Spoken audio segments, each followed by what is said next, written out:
Climate change is already impacting the food security of island communities.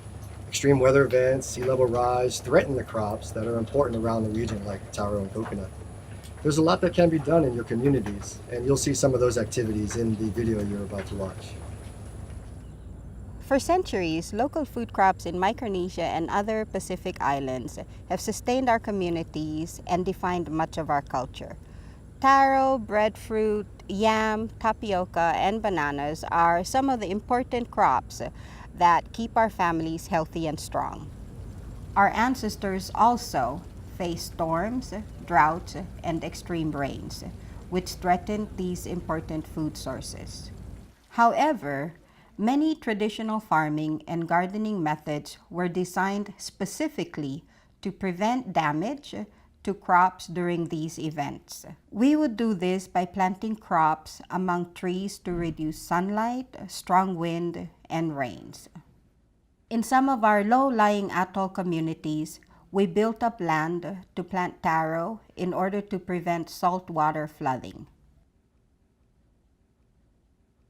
We also knew which crops could survive longer periods of drought, sun, rain, or even salt water. Finally, Pacific Islanders had many ways to preserve food in times of abundance. This helped them prepare for times of low food production. All of these practices helped our communities to survive extreme weather. As the earth gets hotter, higher air temperatures and changes in the rain can damage our crops. Droughts can dry out our farms and gardens. Heavy rain can flood our farms and cause disease and pests. Low-lying crops near the shoreline may be flooded with salt water from sea level rise. Also, prices of imported foods like rice and meat will likely rise as a result of climate change because they cost more to grow and ship around the world.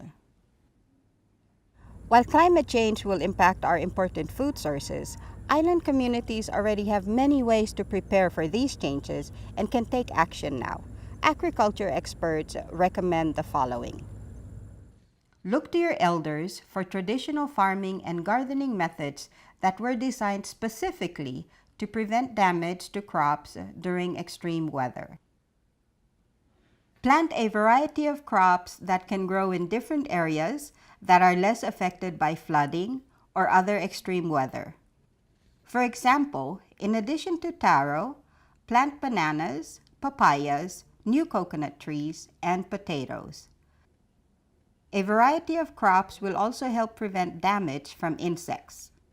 Protect forests, trees, and wetlands to help maintain groundwater and reduce flooding. Move or raise low-lying gardens and crops to higher ground, unraised wooden beds, or filled lands to reduce flooding. Avoid any burning as it destroys soil nutrients and uses up moisture. When planting fruit trees on low-lying islands, place coconut husk at the base of the roots. This can help protect roots and hold moisture. Use fallen banana and coconut leaves to cover the soil around plants to hold moisture and prevent erosion. Prune plants to minimize their water needs. Tie up or fence in pigs to keep them from damaging important food crops and away from water sources.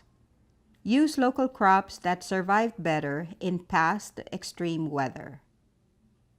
Reach out to organizations in your islands that are studying types of crops that are better able to survive extreme weather. For example, salt-resistant taro or pest-resistant tapioca. Use food preservation methods when crops are abundant to plan for times of low harvest.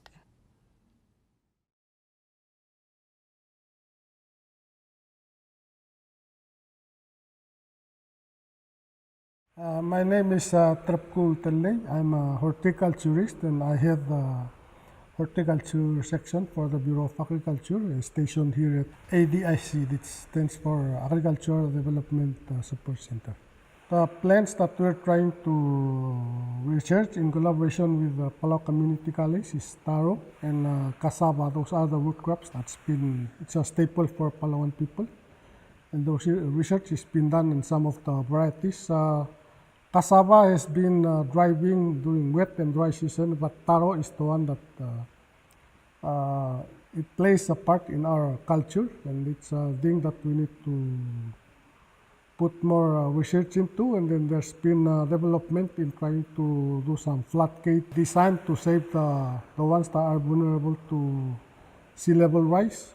It's been working in some places, but it doesn't seem to work in some places. So the trend has been going not only to the root crops, but also toward the fruit tree development. So we're trying to bring in new varieties that are and cultivars that adapt to severe weather conditions like typhoons and prolonged drought.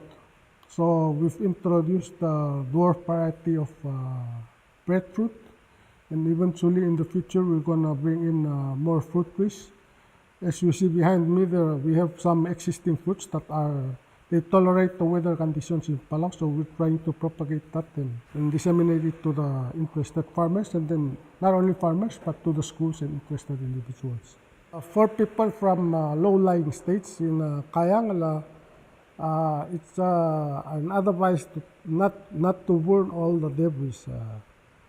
Pile them up and then compost them and then use to improve your soil, because we need compost to stabilize and then make the soil alive, because dead soil is nothing. You cannot do anything with dead soil. For food security,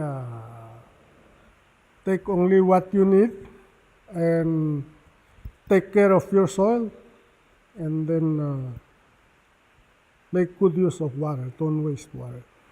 You work with it, live with it, but we need to take care of it because it sustains us. Those 3 things. Now that you've watched the agriculture video, it's time to start planning. In this section, you will discuss what crops are most important to your community.